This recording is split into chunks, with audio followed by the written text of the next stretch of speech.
Y es mi esperanza, es mi deseo, es incluso mi oración, de que Dios use estos domingos para algunas de las cosas que vamos a ver en la palabra de Dios, que realmente pueda cambiar nuestra forma en la que vemos la palabra de Dios, en la que vemos el mover, el actuar de Dios, incluso nuestro rol, nuestra propia vida, nuestro futuro. Porque de verdad creo que cuando nosotros entendemos de cómo es que la Biblia nos habla sobre Dios, sobre su plan, sobre nosotros, de verdad cambia mucho nuestras esperanzas, cambia mucho nuestro futuro. Y quiero que, miren, vamos a pasar ahí la primera. Quiero mostrarles una imagen que esto representa la forma en la que mucha gente piensa que los cristianos creemos. Incluso me atrevería a pensar de que esta es la forma en la que incluso algunos de nosotros acá creemos sobre cómo funciona la vida, incluso sobre lo que dice la palabra de Dios.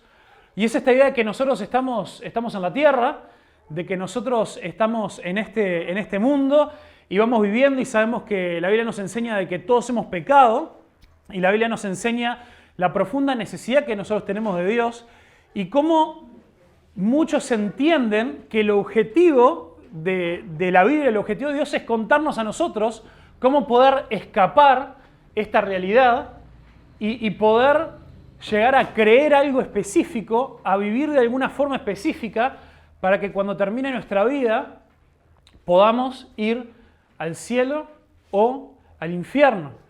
Y que eso depende justamente de esas cosas específicas de las que uno cree y de las que y de la forma en la que uno llega a vivir. Y sé que algunos se van a empezar a poner medio nerviosos si yo le digo que esta no es la imagen completa de la situación. Si nosotros solamente describimos el mensaje del Evangelio de esta manera, está bastante incompleto y cuando tenemos una imagen bastante incompleta, podemos incluso decir que está equivocada. Y quiero que hoy comencemos a descubrir algunas cosas en la palabra de Dios para que al final, no los voy a hacer esperar hasta el final de los domingos, al final de hoy, quiero que podamos ver con la palabra de Dios cómo esta figura es un poquito distinta. Así que acompáñenme a poder ver algunas razones por qué Dios, que es el rey del reino de Dios, y decimos que el reino de Dios, obviamente, ¿quién va a ser el rey? Es Dios. Hemos hablado en algún otro momento, porque el Evangelio de Lucas habla mucho del reino de Dios, y hemos hablado esta idea de qué es un reino. Un reino es todo lugar donde hay un rey que gobierna, así es fácil, ¿verdad? Hoy en día quedan pocos reinos en el mundo y algunos que quedan son como medio truchos, ¿no? Porque mantienen ahí como un rey para la foto, para las revistas, para los noticieros, pero en realidad tienen un presidente, un primer ministro, un parlamento, todo. Pero así, y tristemente, los pocos reinos, monarquías así reales que quedan son bastante horribles porque justamente la condición humana, el pecado en nosotros hace que cuando alguien tiene acceso a poder absoluto, lo que termina habiendo es corrupción absoluta. Y por eso muchos de estos lugares se da un montón de sufrimiento. Y la historia bíblica, la historia de Dios, nos ayuda a explicar un montón estas cosas y por qué pasan. Y quiero que de a poco empecemos a pensar, vos cuando me vayas escuchando, empecé a pensar también cómo estas cosas se pueden reflejar en tu vida, en tu realidad, en tu familia, en tu trabajo, en la sociedad en la que vivimos, acá en Uruguay, acá en Las Piedras. Pensemos en eso. Ahora sí, uno más. Entonces, lo primero que quiero que pensemos es que Dios es un rey al revés. Es distinto. Cuando hablamos del reino al revés es porque es completamente distinto a las formas, a las maneras de cómo nosotros estamos acostumbrados que funciona la cosa en la sociedad, en este mundo. Entonces, Dios es un rey al revés. ¿Por qué? Una de las cosas es porque nos hizo reyes con Él. Y vamos a leer en Génesis 1, al comienzo, ahí en el primer libro de la Biblia, los que andan ahí con el Nuevo Testamento, ese no lo van a tener, porque este librito es ahí, es una parte nomás de la Biblia. Pero bueno, pueden buscarlo en la aplicación de la Biblia, o si alguno se empieza a acordar de traer la Biblia, sí, eso sería impresionante. ¿Saben que en mi tiempo, cuando yo era chico, había unos libros así, que tenían toda la Biblia, que uno los llevaba a la iglesia, todo era impresionante. Bueno, dice en Génesis 1:26, Dios acaba de crear el mundo, ¿no? Acabamos de escuchar ese relato. Y llegamos al sexto día en el cual crea al hombre y a la mujer. Y lo describe de esta manera. Entonces Dios dijo, hagamos a los seres humanos a nuestra imagen para que sean como nosotros. Y escuchen lo que dice acá. Ellos reinarán sobre los peces del mar, las aves del cielo, los animales domésticos, todos los animales salvajes de la tierra, los animales pequeños que corren por el suelo. Así que Dios creó a los seres humanos a su propia imagen. A imagen de Dios los creó. Hombre y mujer los creó. Luego Dios los bendijo con las siguientes palabras. Sean fructíferos y multiplíquense. Llenen la tierra y gobiernen sobre ella. Reinen sobre los peces del mar, las aves del cielo y todos los animales que corren por el suelo. Y acá se da, me voy por un paréntesis ahí que no tenía pensado, pero es un pique, ¿vieron los tips ahí cuando se dan tips para consejitos ahí para leer la Biblia? Una cosa muy característica y muy común en la Biblia es usar un método de escritura, tenían los autores bíblicos, que usa una especie de simetría temática. Entonces acá vemos que hay un concepto en el centro de este párrafo, que es lo central, que es cuando nos dice así que Dios creó a los seres humanos a su propia imagen.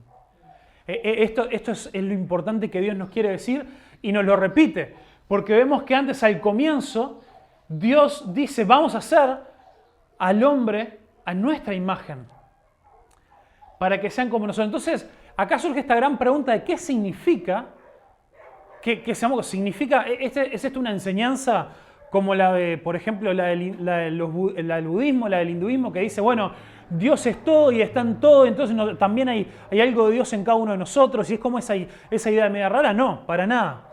El mismo pasaje nos da la respuesta. Dice, vamos a hacerlo a nuestra imagen para que sea como nosotros. ¿Por qué dice? Porque ellos reinarán. Dice, Dios es rey y le quiere dar al ser humano la potestad de reinar, de gobernar, de compartir esa característica con Dios. Y es esta idea de que Dios crea un mundo, crea su reino, crea todo lo que hay, todo lo que nosotros podemos ver, y crea a los seres humanos y dice, yo quiero que vos lo disfrutes, pero la forma en la que vos lo vas a poder disfrutar más es si vos podés hacer lo que yo hago. Si vos podés también administrar, gobernar sobre la creación que yo te doy. Y ahí nos repite, ¿no? Así que entonces los creó a su propia imagen. A imagen de Dios los creó. Y luego los bendijo con las siguientes palabras. Ahí repite lo mismo. Sean fructíferos, multiplíquense, llenen la tierra y gobiernen sobre ella. Llenar la tierra siempre lo relacionamos con esto de, bueno, tenga muchos hijos y que crezca la población del mundo y vamos arriba. Y eso es parte de eso. Pero también es esta idea de esta potestad única que Dios le dio a los seres humanos, distinta a la de los animales o cualquier otra cosa creada, de juntarnos, de formar sociedades, de crear invenciones, de poder, de que exista la ciencia, de que podemos tener inventos. A ver, que sacamos algo que todos tenemos en el bolsillo. Pensemos un poquito hace 200, 300 años atrás, imagínate hace miles de años atrás. Esto parecería completa magia para alguien de hace unos años atrás. Y Dios nos dotó con la capacidad de poder ir, de poder crear, de poder administrar su creación, de poder agarrar los recursos que Él nos da, los animales, de los diferentes espacios, los recursos naturales, y poder crear cosas y poder avanzar. Entonces, esa también es esa idea de llenar la tierra, de desarrollar civilizaciones. Y como una pequeña chapa también, que no nos vamos a detener mucho ahora, pero esto ya lo hablamos en otro momento, que Dios colocó al hombre y a la mujer en un jardín, en un huerto. Y un huerto es un lugar al que hay que trabajarlo, al que hay que producirlo. Eso no fue algo que pasó a partir del pecado, como algunos piensan. Lo que pasó después del pecado fue que eso se comenzó a volver difícil. De que ya la tierra no colaboraba, de que tenemos que empezar a luchar contra un montón de cosas. Entonces es esta idea de que Dios es un rey al revés, porque en ningún reino el rey comparte su poder con otros o le dice a la gente, vení, goberná conmigo. Y esta idea nosotros la vemos a lo largo de toda la Biblia, incluso al final, que en el tercer domingo nos vamos a enfocar en eso, en cuál es la visión y la imagen de Dios hacia un futuro. Y en varios pasajes de la Biblia nos dice que nosotros vamos a gobernar juntamente con Él. Dios quiere restaurar todo esto y eso nos lleva a lo siguiente. En Génesis 3 encontramos el gran quiebre. ¿Qué pasó con esta imagen, con la imagen preciosa de ahí del versículo de Génesis? Lo que pasó con esa imagen es que, no, lo está buscando pobre Sofi, pero no, en realidad sí, dije que iba a avanzar, pero sigo en el 1 todavía. Si ustedes avanzan ahí en Génesis, llegan al capítulo 3, está conocido como el momento de la caída, el momento del primer pecado, y cómo eso nos afecta fuertemente hasta el día de hoy. Ahora, ¿qué es lo tremendo de ese momento? Es que nosotros le dijimos a Dios, vos nos diste absolutamente todo el mundo es perfecto, delegaste un montón de autoridad y responsabilidad en nosotros para que pudiéramos hacer tu voluntad, y sin embargo, yo voy a elegir vivir a mi manera. Yo decido en este momento que vos no sos bueno como decís que sos. Que lo que vos decís que mi vida va a ser completamente perfecta, satisfecha, voy a estar completamente bien si te obedezco, si hago tu voluntad, si te sigo, si estoy en un relacionamiento contigo, y sin embargo le dijimos a Dios que no. Y eso trajo consecuencias, porque Dios, respetando eso, esas cosas nos separó de Dios. Y a partir de entonces que nos dice la Biblia que todos somos pecadores y estamos separados, alejados de la gloria, de la perfección, de la bondad de Dios. Y cuando nosotros nos alejamos de la presencia de Dios, también el mundo se empieza a desmoronar. Porque Dios es el que mantiene, nos dice en Colosenses 1, el que mantiene todo el mundo sujeto, todo el mundo completamente unido en el poder de su mano.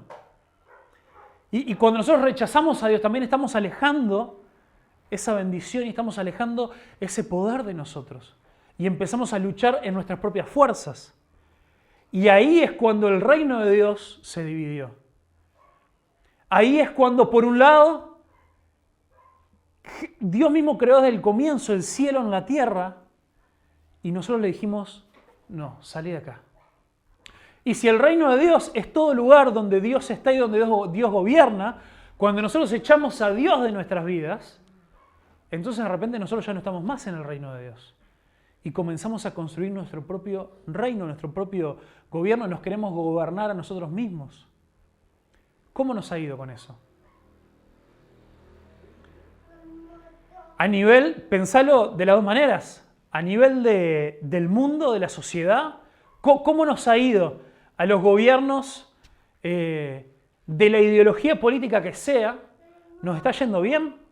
¿Estamos construyendo, estamos llenando la tierra de bondad, de prosperidad, de un montón de cosas? Esa imagen que Dios puso en nosotros está quebrada, está resquebrajada, ya no podemos llevar a cabo estas tareas que Dios nos ha dado de una forma buena porque toda nuestra vida, nuestras acciones, nuestros pensamientos, nuestras intenciones están afectadas por nuestro pecado. Y a nivel personal, ¿cómo te ha ido a vos construyendo tu propio reino? Diciéndole a Dios, todo bien, no pasa nada, está todo bien contigo, pero voy a hacer las cosas a mi manera. ¿Nos ha ido bien? Hemos experimentado bendición, hemos experimentado la llenura de Dios, estamos experimentando paz en nuestra vida. O sentimos esto de que algo nos falta, de que algo no está funcionando bien. Empieza a haber en nosotros un deseo de que esta vida no puede ser como es ahora, tiene que haber algo distinto. Algo nos falta, y por supuesto que algo nos falta. Si fuimos creados para estar con Dios, si fuimos creados para ser parte de su reino, si fuimos creados para estar no solamente en íntima comunión con Él, sino para hacer su propósito en nuestra vida, para gobernar, para administrar la creación, para crear relaciones, para ser miembros buenos y sanos de la sociedad que construimos, que sumamos para el bien.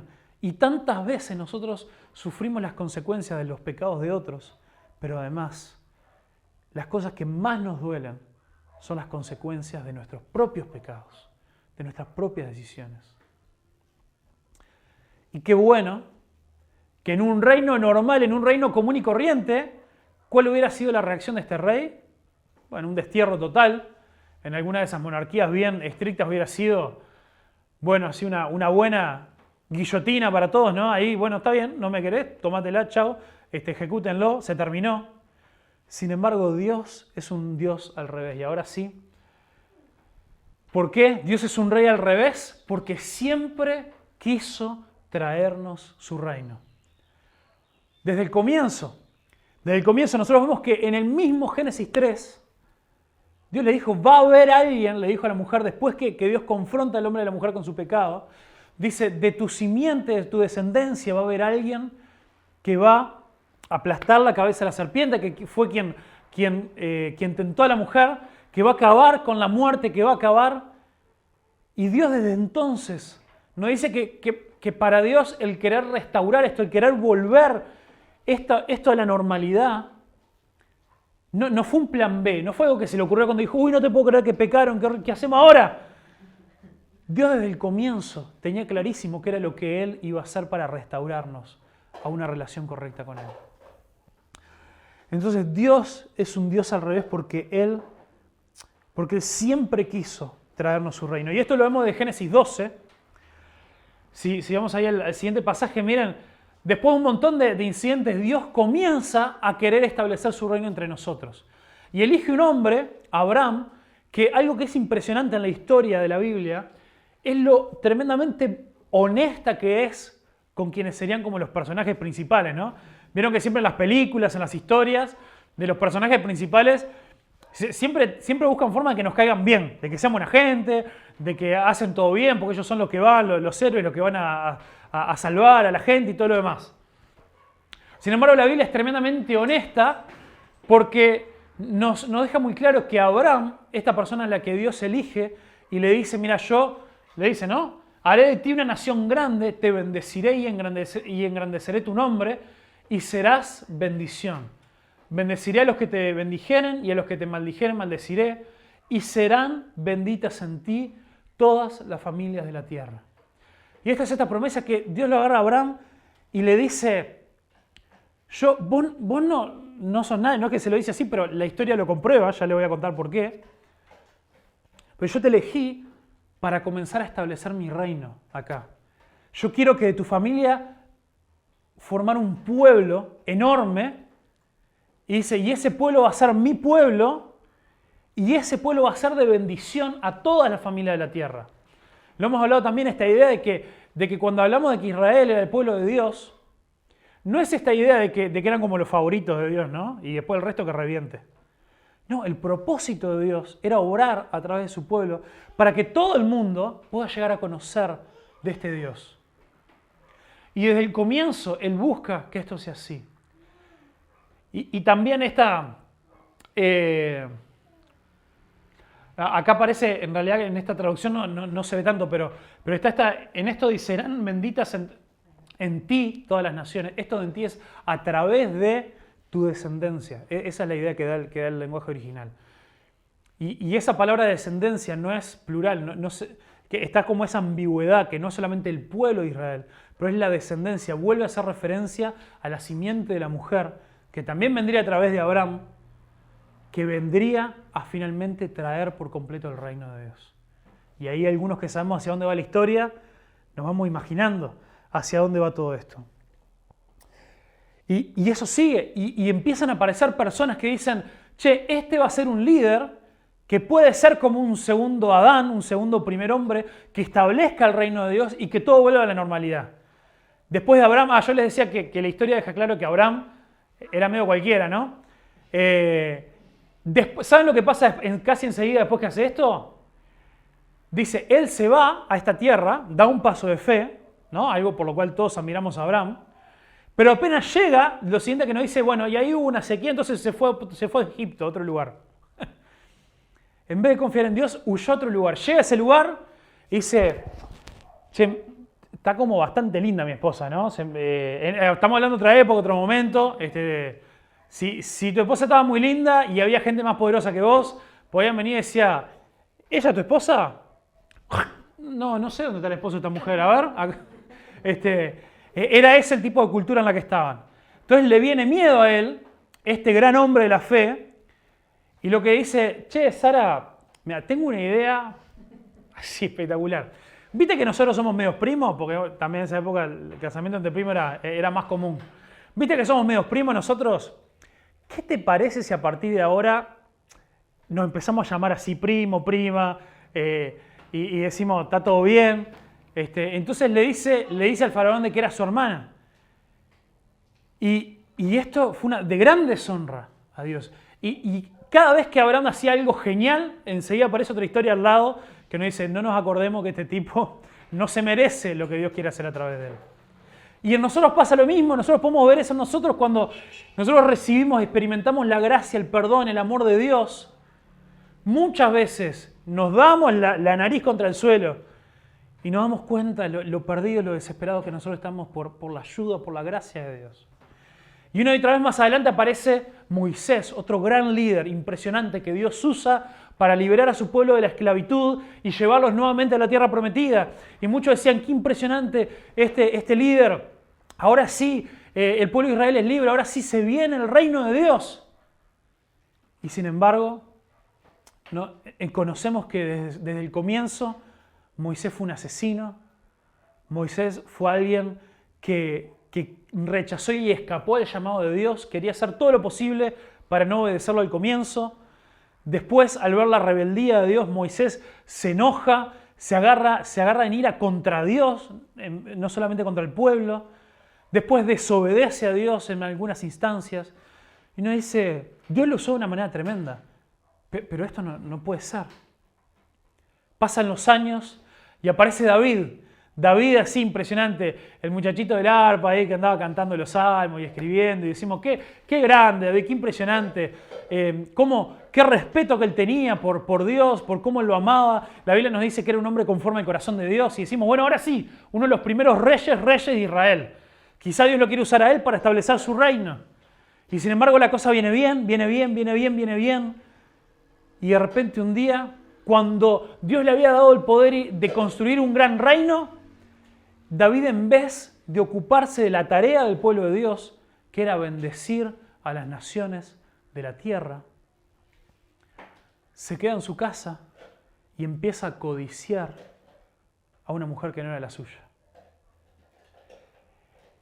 Y muchos de estos momentos nos llevan, la historia, la forma en la que está escrita nos lleva al momento del jardín del Edén. ¿Saben por qué?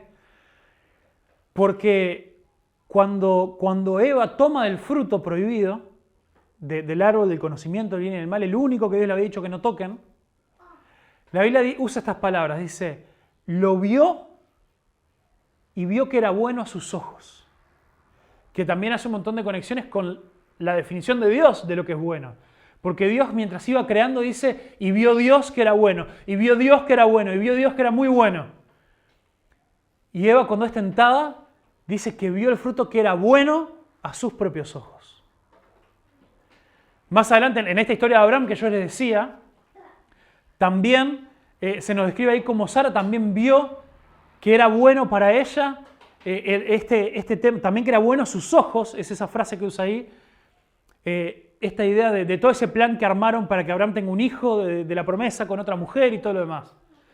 Y en esa escena de David, cuando codicia a Betsabé, a esa mujer, también dice que la vio y que era buena a sus ojos. Es una frase que en nuestras traducciones de la Biblia no sale a luz, pero que está diseñado en los autores bíblicos para hacernos pensar, están fallando la prueba del jardín de Edén. Y nuevamente el reino de Dios se empieza a derrumbar. Y así pasa una y otra vez. Y finalmente, Dios es un rey al revés, porque fue Jesús quien finalmente, una más, Sofía, ahí. Dios es un rey al revés porque Jesús nos trajo el reino de Dios. Y esto lo hemos venido hablando a lo largo de Lucas, cómo el mensaje de Jesús era anunciar que el reino de los cielos había llegado. Ahora sí, Ya no había que esperar más, no había que construirlo en nuestras fuerzas, no había que depender de gente que tarde o temprano de alguna forma u otra iba a fallar. Jesús, Dios mismo, nos trajo su reino. Y Dios nos ama tanto que Él no nos mandó un manual que decía 7 pasos para construir un reino exitoso. Dios no nos mandó un curso por correspondencia para mirar unos videitos, para contestar unas preguntas y decir, bueno, ahora sí estás capacitado para construir un reino de Dios. Lo que Él hizo fue enviarse a sí mismo. Dios se hizo hombre. Jesús nace, es encarnado y vive una vida entre nosotros, una vida perfecta para poder traernos el reino y para decir solamente a través mío este reino va a ser construido. Entonces la respuesta al que vino como el único, Jesús es la respuesta como el único que no falló, y la Biblia nos dice que Jesús es la misma imagen de Dios. Es otro pasaje que ya hemos estudiado en Hebreos 1. Y también en Colosenses 1 nos habla de esto. Y nos empieza a hacer, ahí se nos empieza a prender alguna lamparita. Dios dice que Él creó al hombre a su imagen y semejanza. Él nos puso su imagen en nosotros para que podamos vivir nuestras vidas como debemos vivirlo, como la única forma en la que verdaderamente vamos a ser felices. Y el pecado arruinó todo eso.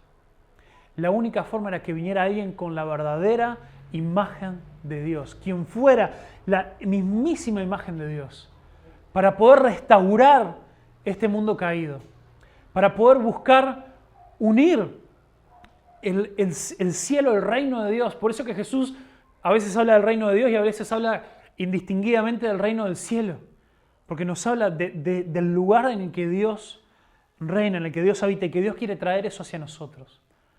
Entonces comenzamos a descubrir mismo en el relato de Jesús, en la forma en la que Jesús predicaba, que el reino de Dios no se trata tanto de nosotros ir al cielo, sino de que el reino de Dios venga a nosotros.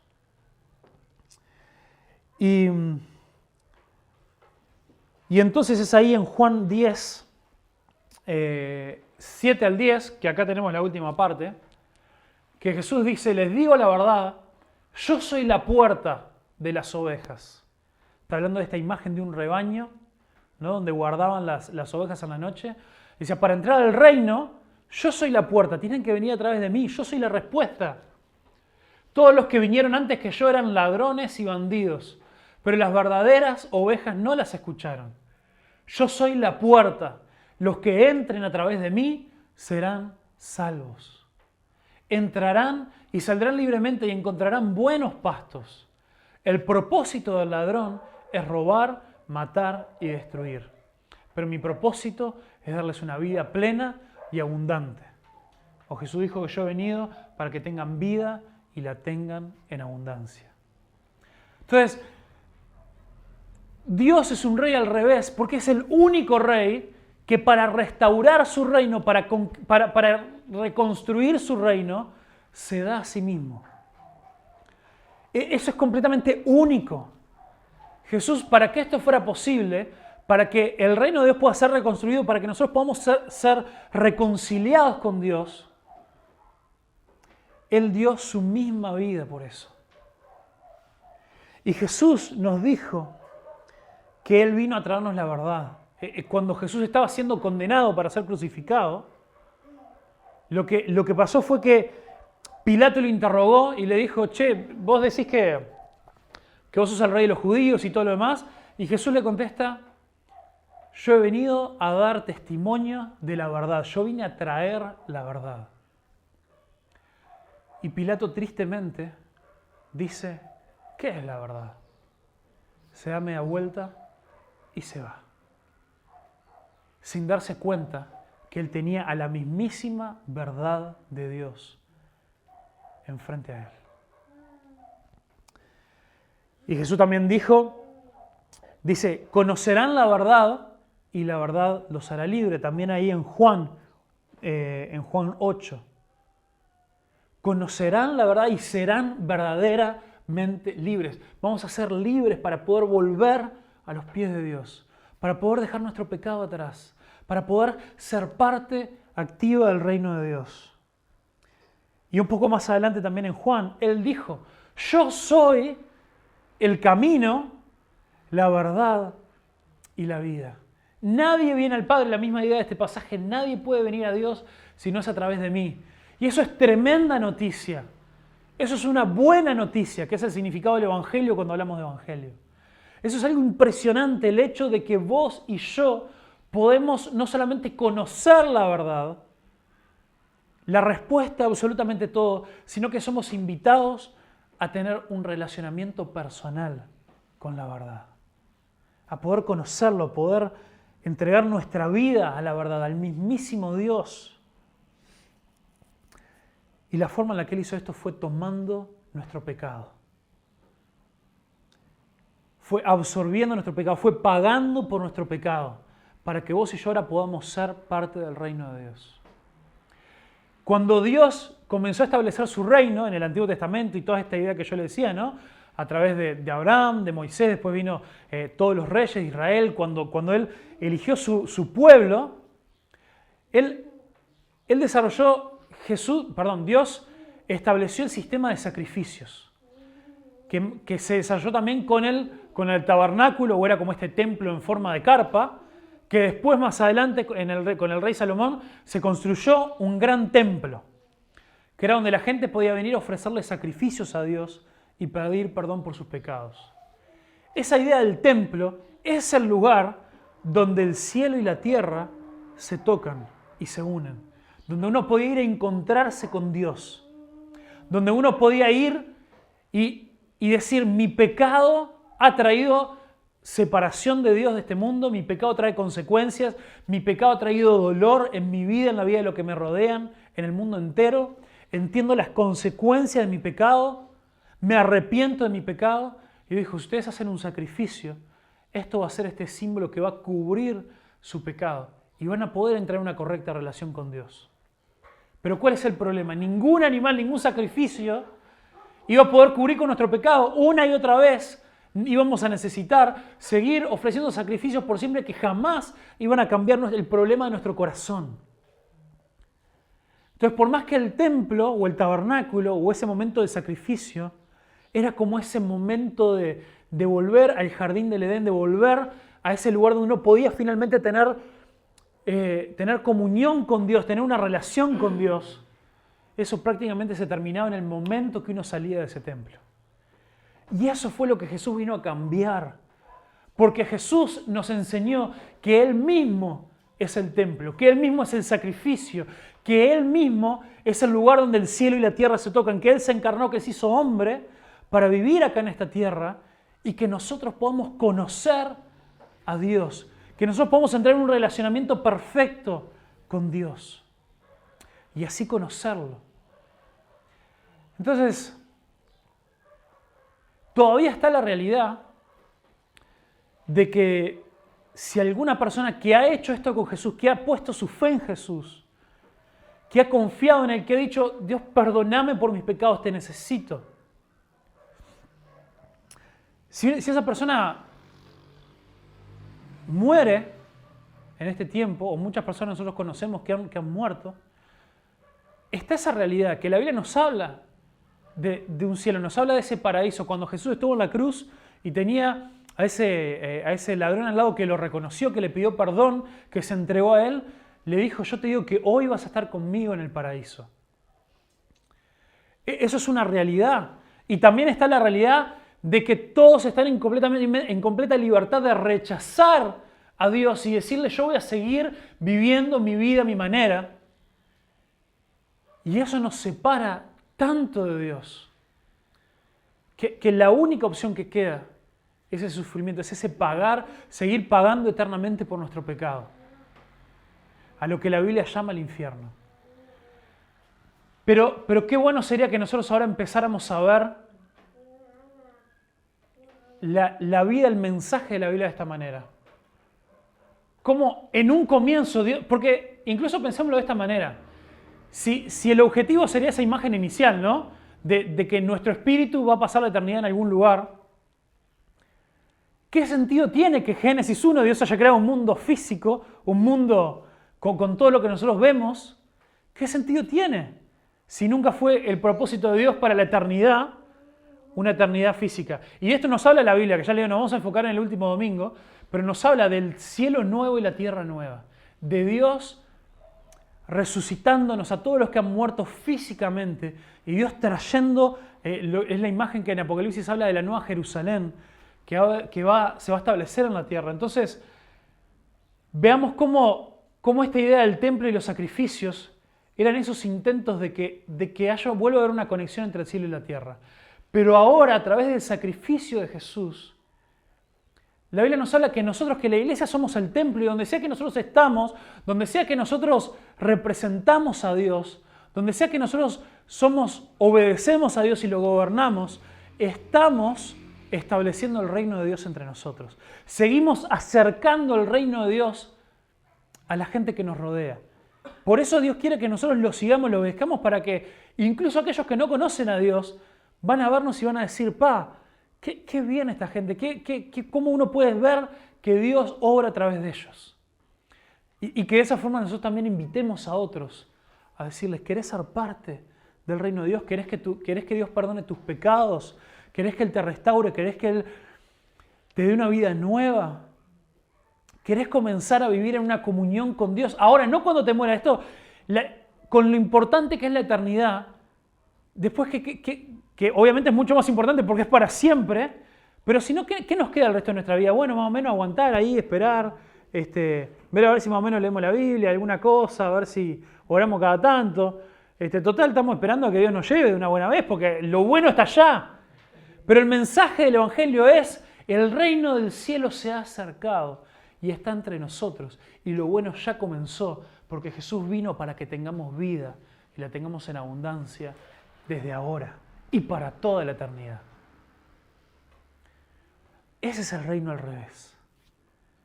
Es el reino de un Dios que nosotros, habiéndolo rechazado toda nuestra vida, una y otra vez con paciencia nos sigue llamando a Él y nos sigue diciendo, vení que te amo, vení que quiero restaurar tu vida, vení que quiero que vos puedas experimentar lo que es la verdad, lo que es estar libre, lo que es no cargar más con la culpa de tu pecado, lo que es ahora, no me malinterpreten, durante este tiempo hasta que llegue el cielo nuevo y la tierra nueva vamos a pasar por muchas dificultades, pero decir, experimentaste dificultades conmigo de la mano.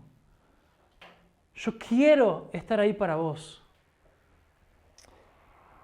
Entonces, la pregunta que vos y yo nos tenemos que hacer es, ¿quiero ser parte de este reino de Dios? Quiero decirle a Jesús, yo te he rechazado por mucho tiempo, pero quiero algo distinto, quiero conocerte, quiero formar parte de tu reino. Reconociendo que no hay nada que nosotros jamás podamos haber hecho para eso. Reconociendo que Jesús es la única salida. Reconociendo que no hay nada ni nadie, que si nosotros vamos a Él, nada ni nadie nos podrá separar de su amor. Ningún problema, ni la muerte misma nos va a poder separar de su amor. Y Él nos dice, no importa lo que vos estés pasando ahora, yo quiero que vos puedas conocer mi amor, yo quiero que vos puedas conocer la verdad, quiero que puedas conocer lo que es ser verdaderamente libre, lo que es formar parte de mi reino. Pero para formar parte del reino de Dios tenemos que someternos a Él, tenemos que entregarle nuestra vida. Entonces esa es la pregunta que nos queda ahora. ¿Querés que Jesús sea tu rey? ¿Querés comenzar a vivir en este reino? ¿Querés, si incluso ya sos parte de este reino, querés someterle todas las áreas de tu vida a Dios? Padre, en el nombre de Jesús, Señor, yo te pido que vos trabajes en nuestra vida, en nuestro corazón, que vos nos ayudes a entender, Señor, las consecuencias de esta verdad, la consecuencia de lo que significa que vos trajiste tu reino a nosotros. de lo que vos querés hacer de una vez y para siempre en nuestra vida, de cómo vos nos querés cambiar, nos querés transformar. Señor, obra en nosotros. Trae salvación, Señor, a nuestra vida.